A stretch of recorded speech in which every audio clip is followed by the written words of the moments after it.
Welcome back. Well, after the United States demanded of Israel a ceasefire and abstained from the UN vote, Benjamin Netanyahu cancelled his trip to Washington. But White House Press Secretary Karine Jean-Pierre said on Wednesday that the Israeli Prime Minister had agreed to reschedule the meeting dedicated to Rafah. And meanwhile, the offensive in Rafah appears to be stalling. Let's bring in now a special guest, award-winning Israeli Arab journalist, lecturer and documentary filmmaker, Khaled Abu Toameh. Welcome to this program and to Australia. Great to have you here. Thank you. Thank you for having me.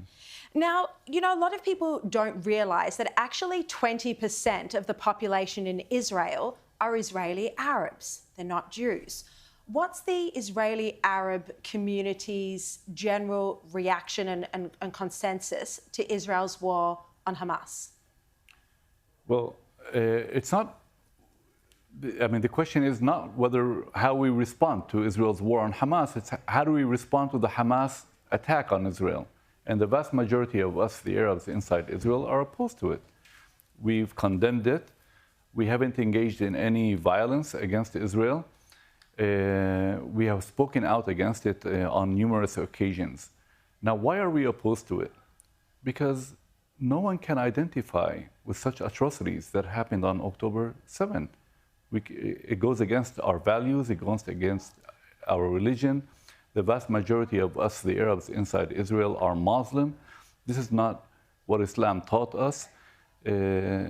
So for that reason, number one, we could not identify with such atrocities. And number two, many Arabs fell victim to that attack. 21 Arab Muslims were killed by Hamas on that day. 5 or 6 other Muslims were kidnapped by Hamas into Gaza, and some of them are still in Gaza.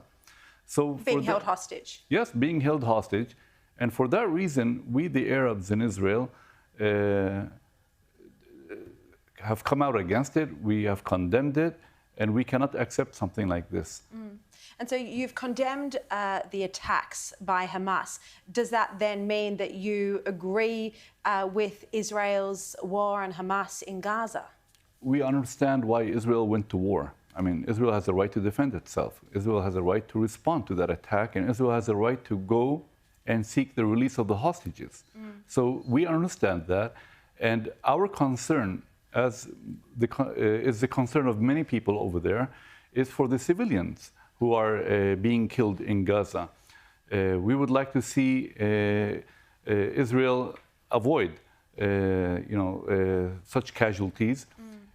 We have no problem if Israel wants to go after Hamas or after Islamic Jihad or after all these terrorists, but try to avoid harming the civilians. We also understand that it's very difficult to go to war in Gaza without harming civilians, because Gaza is a very small place. Hamas and Islamic Jihad are, first of all, they're not fighting in uniform. They're also fighting amongst the... Just in regular clothes. Yes, yeah. in regular clothes, number one. And number two, they're fighting from residential areas. The death toll that's reported in Gaza is around 30,000 people. This is what we hear from the Hamas-run health ministry. Do you think that's accurate, that 30,000 civilians have been killed? It's very hard to tell.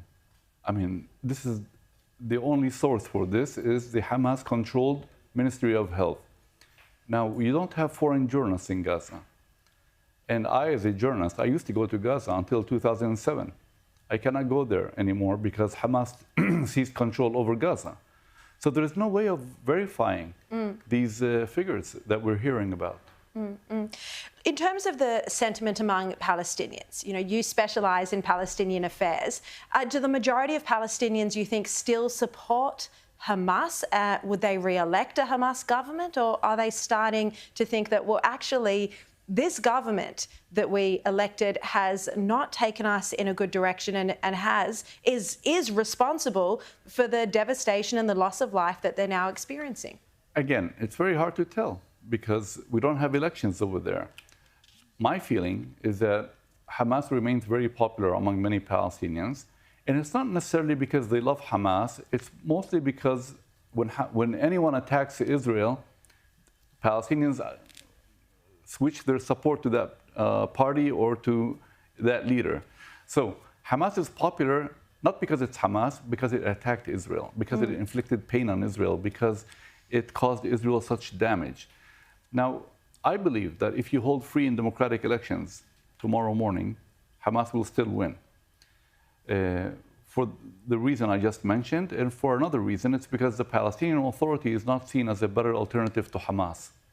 Well, the Palestinian Authority, the UN representative, just this week called Hamas their brothers. So they're at least, even though different factions, there's at least some support there. Yeah, look, the Palestinian Authority is playing a double game. On the one hand, they are condemning Israel every day and they are attacking Israel. On the other hand, they are working with Israel through security coordination in the West Bank. The Palestinian Authority was the victim of Hamas in 2007. I was in Gaza back then, and I saw Hamas wake up in the morning and kill dozens of them, if not hundreds, and seize control over Gaza. The Palestinian Authority despises Hamas, and they are praying that Israel will finish the job and get rid of Hamas, but they cannot say that openly. Just very quickly before you go, do you think Hamas can truly be defeated if Israel doesn't go into Rafah? No, it's like asking a racer in the marathon to stop before the finish line. Hamas has many forces in Rafah. And if you don't go there, you haven't destroyed Hamas's military capabilities. And they will be celebrating victory. So I don't see how you can really end this war or achieve victory without destroying Hamas's military capabilities. But then there's another problem. You might destroy Hamas's military capabilities. How do you destroy Hamas's ideology? Yeah, that's another issue. And that can be done only if you have brave leadership that will embark on a process of de-radicalization of Palestinian society. And the whole education system has to change, and the state-run television and everything. Khaled, very interesting to hear your perspective. Thank you for your time. Thank you very much.